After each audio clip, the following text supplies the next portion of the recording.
Hey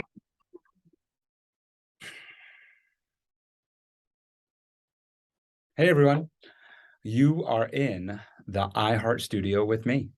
We are here at iHeart, and I am recording this video because unfortunately, my guest canceled. But fortunate for you, my guest canceled. And what I'd like to speak with you about is failures and overcoming failures.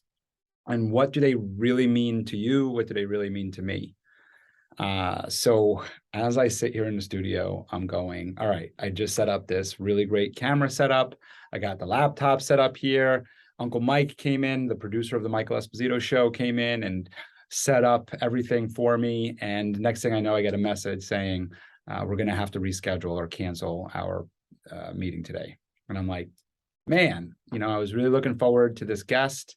They're an Amazon bestseller and other accolades, but it doesn't matter because I was really excited, and unfortunately they canceled. And so what it made me think about was what is going on, and how to overcome adversity or challenges.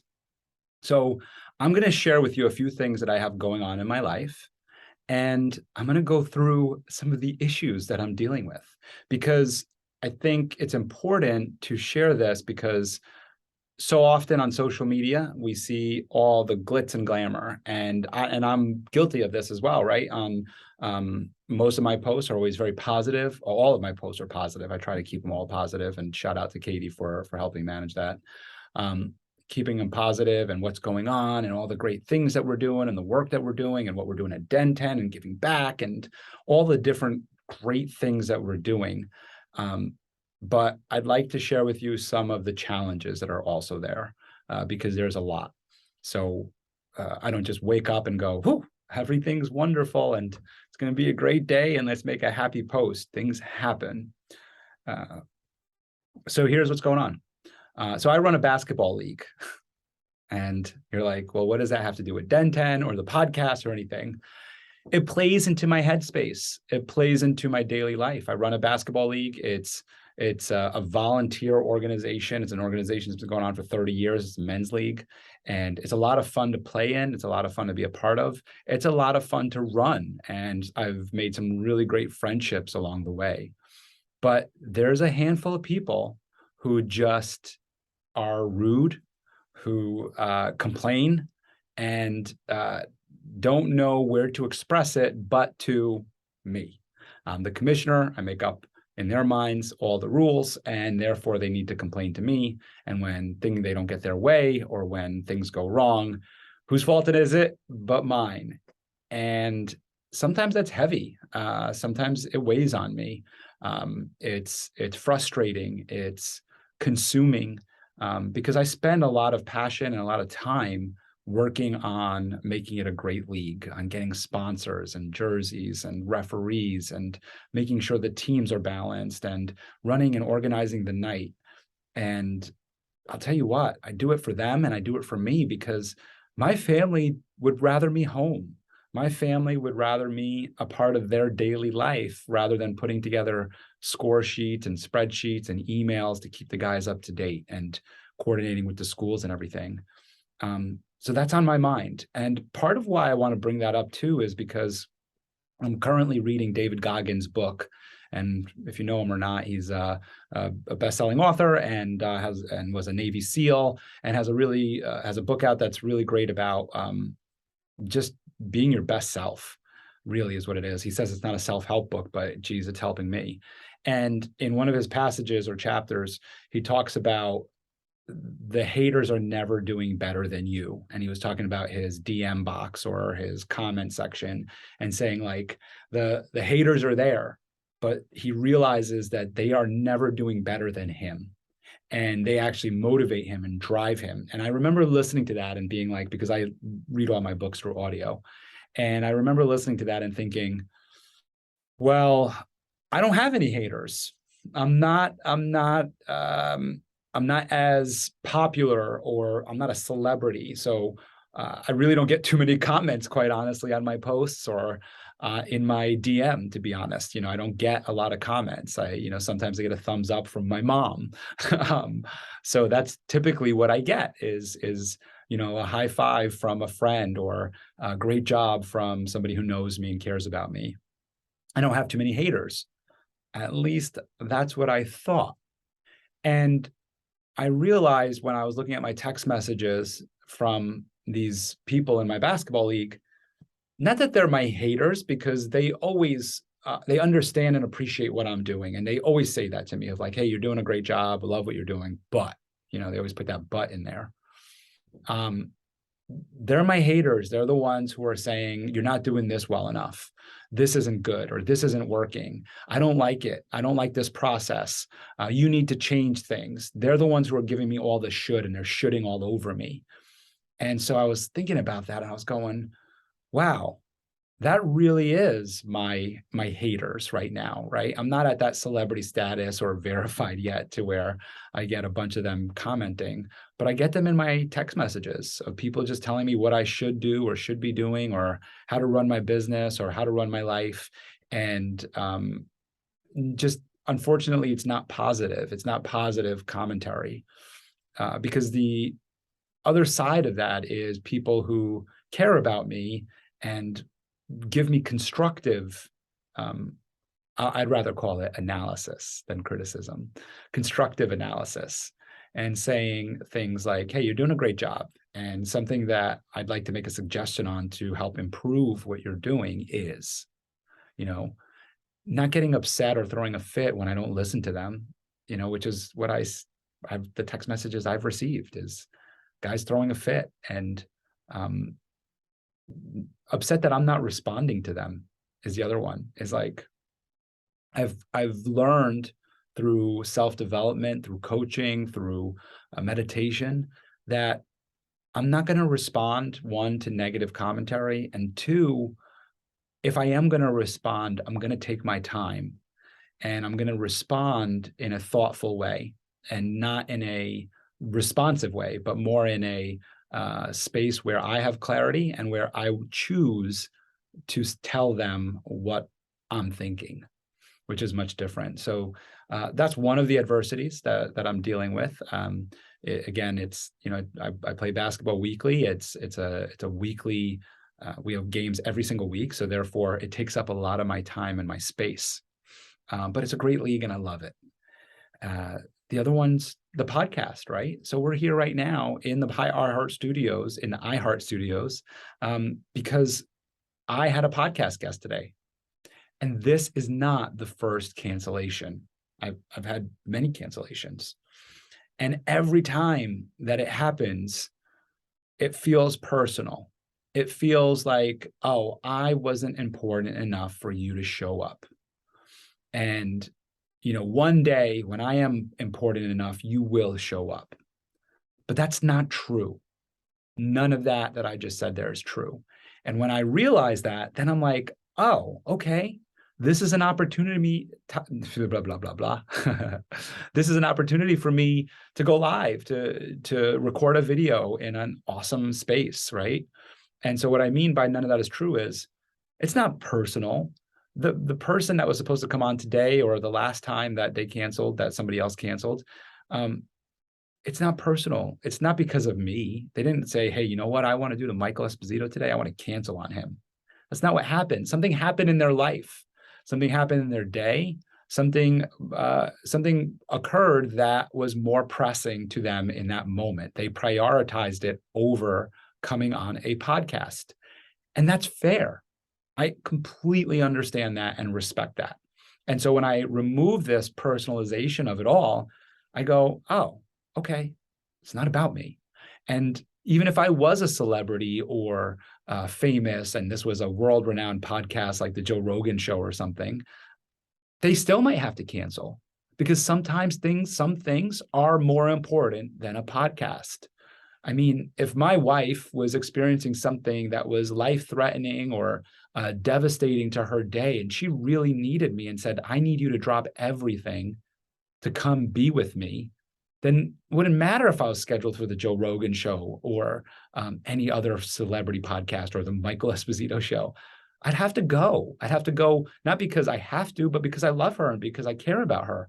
And so these guests, they might be canceling for the same reasons. And it might not be something as pressing as I'm stating here, but in their minds it is. And so they need to make that choice. And so I'm learning from these challenges. I'm learning from the challenges with the basketball league. I'm learning from the challenges with canceled podcast guests. And again, the silver lining is here is I get to record here. How cool is that? How cool is that? And Uncle Mike, who's not my uncle, but that's his air name, his radio name, he said it happens to him too, and he's on the air, he's on the radio wave. So it happens to the best of us. And that's just the way it goes. Then we have Den 10. And what's happening there? Wonderful company named after my daughters, Denise and Tenley. We give back with every policy signed. We donated over 2% of our commissions last year to non-for-profits, and we're continuing to do that. And yet, sometimes it falls on deaf ears. People just don't get it. And they say, hey, you know what? I'm happy where I am, or I don't need a quote right now, or, I'm not going to tell my friends and family. I just don't feel like it right now. And I have to learn to respect that, because it's, again, not personal. They just don't see my big picture of what I'm trying to do and how I'm trying to help make this world a better place. And the people that do find that, then they come over and they talk to me and they refer friends and family over, and they become Den 10 clients for that reason and for other reasons. But learning not to take that personal, and it happens. I have people who expect things in a time frame that they want them, and sometimes it's not possible. And I understand if we're not able to meet their expectations, and they can go wherever they need to go, but we're always here for them. I'll always say that. But the bigger picture to me at Den 10 is giving back and helping others. And that's what we do every time we sign a policy. So, like I said, I think I take it personal when people just choose to dismiss that, but it's not personal. They're not doing it on purpose. They're not saying, hey, I don't want to give, or I don't want to donate, or I don't want, anything. They're making a choice based off of their priorities and what's right for them in that moment. And what I've learned from these 3 scenarios that I've shared with you is that learning, what I've learned from it is that it takes time to understand that. It's very difficult.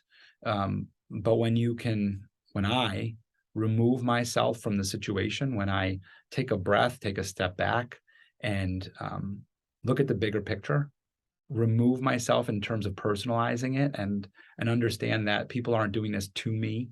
They're not doing this to hurt me or to affect me. They're doing this for their own reasons and for choices that they need to make in their lives. I respect that.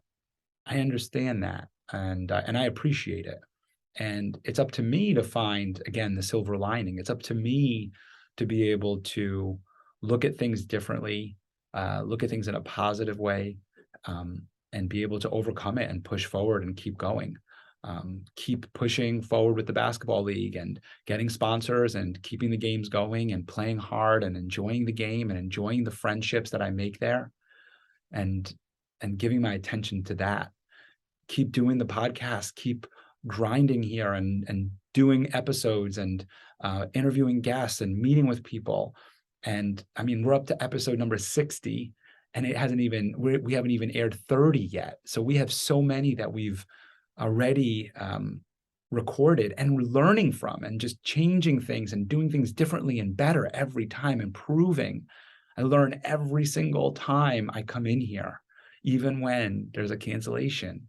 It's about using that time wisely. And it's the same thing with Den 10. It's like, even if somebody doesn't see it my way, that's great, because when they share with me their way, it makes me think, okay, how can I find a way to share my message with those people, share my message with them? Maybe I need to be more clear. Maybe I'm not as clear as I thought I was.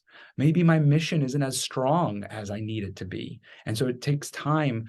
It helps me take the time to take a step back and to look at those things and to analyze those things. So that's some of the things that are going on. Something else that I did today, which I thought was really, it's the first time I ever did it, but different for me, is I recorded a video of myself talking to my future self. And in that video, it was pretty neat. Like at first, I was just like kind of just recording some of my progress in my physical fitness of exercising and dieting and where I'm at today. And so at first it was just that. And then I started talking to myself and being like, hey, listen, future Michael, guess what? So let me share a little bit about that with you and what I'm saying here, in that um, we're all working for our future selves. Every moment that we spend working on our jobs, in our family lives, in our careers, in our self-development, in anything that we're doing, anything we spend time in is for our future self.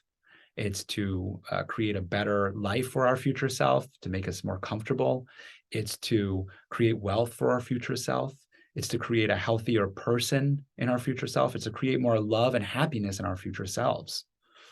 And so it's a reminder of what we're doing today, of like, whatever you're doing right now, speak to your future self and say, hey, listen, I'm investing the time and energy for you. And that's what I did this morning. I was like, look, I'm working hard right now for you. So if you're feeling down, Michael, 48-year-old Michael or 60-year-old Michael, if you're feeling down, if you're feeling like a victim, unloved, angry, all that stuff, look, realize the work and the effort that I'm putting in today at 41 for you to make sure that you're happy and content. And, talking to myself about that and going through the work that I'm doing and the accomplishments and the love that's around me and the support that's around me, and sharing that with my future self. Because, right now I'm happy, I'm smiling with all of you, but there's days where it's hard. Like I said, that adversity creeps in, those challenges creep in, and it's hard and it hurts. And you wonder, should I continue? Should I keep running a basketball league? Should I keep doing a podcast? Should I keep running an insurance agency? We wonder these things. And the truth is yes, we should, because future self is going to be happy. Future Michael is like, yeah, man, keep grinding, Michael, because it's all worth it. It's all worth it over here. So I think that's where this whole video comes from, is this future self-talk. And, go out, speak to your future self, tell your future self that you're grinding and that you're working hard for them. Tell them how much you love them. How can you not love your future self, right? Because your future self is amazing and you're putting all the time and effort into building that person today. So keep building, keep grinding, keep working, keep loving, keep sharing, keep doing what you do for your future self and for others. Well, everyone, stay happy and stay healthy. And thanks for watching. Bye.